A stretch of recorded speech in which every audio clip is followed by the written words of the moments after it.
आईने पहाटेच मशेरी भुजल्यामुळे आणि बायकोने सकाळी चुलीत लाकडं टाकल्यामुळे मी 21व्या शतकात सकाळी 8 वाजता उठून 10 वाजता अंघोळ करून अंगणातून सोनेराकडेच म्हणजे आमच्या शेताकडे जायला निघालो.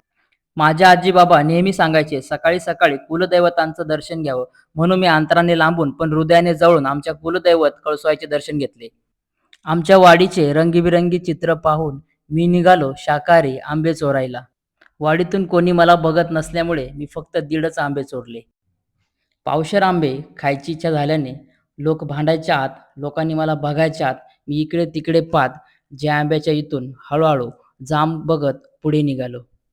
रुबाबात छाती ठोकून उभा असलेल्या सह्याद्रीच्या रांगेतील मोराच्या डोंगराला हळूवार मिठी मारली.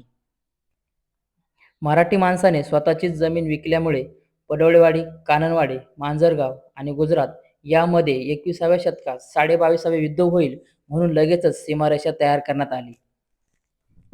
आदिवासी साधीभोळी माणसांच्या शेतात आणि आयुष्यात निसर्ग देवताची साथ नेहमीच असल्याने मी आमच्या शेताच्या म्हणजे सोनेर देवाच्या दिशेने निघालो. आमचे पूर्वज आम्ही सर्व शेतातील कामे म्हणजेच पेरणी असेल, आवणी असेल, सोंगणी असेल, भात जोडणी असेल झाल्यावरती निसर्ग देवतापुढे नारळ धान्य ठेवून आशीर्वाद घ्यायचो आणि आम्ही आजही त्यांचे आशीर्वाद घेत असतो. मित्रांनो, एक गोष्ट मात्र खरी आहे, आयुष्याचा खरा आनंद हा आपल्याला फक्त गावाकडेच अनुभवायला मिळतो.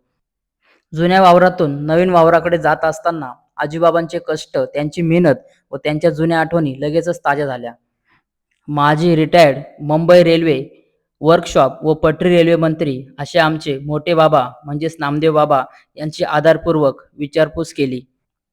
धसाने वर चढताना भूमितीमधील रेषेचा चढ यम बरोबर टॅन थिटा मला अचानक आठवला.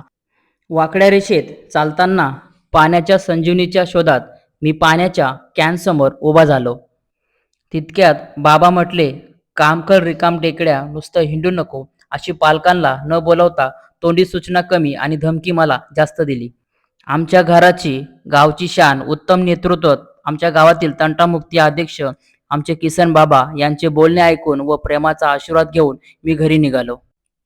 आईने पहाटेच मशेरी भुजल्यामुळे आणि बायकोने सकाळी चुलीत लाकडं टाकल्यामुळे मी 21व्या शतकात सकाळी 8 वाजता उठून 10 वाजता अंघोळ करून अंगणातून सोनेराकडेच म्हणजे आमच्या शेताकडे जायला निघालो.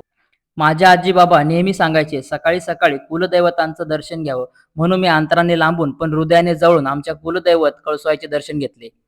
आमच्या वाडीचे रंगीबिरंगी चित्र पाहून मी निघालो शाकाहारी आंबे चोरायला. वाडीतून कोणी मला बघत नसल्यामुळे मी फक्त दीडच आंबे चोरले. पावशेर आंबे खायची इच्छा झाल्याने लोक भांडायच्या आत, लोकांनी मला बघायच्या आत, मी इकडे-तिकडे पाहत ज्या आंब्याच्या इथून हळू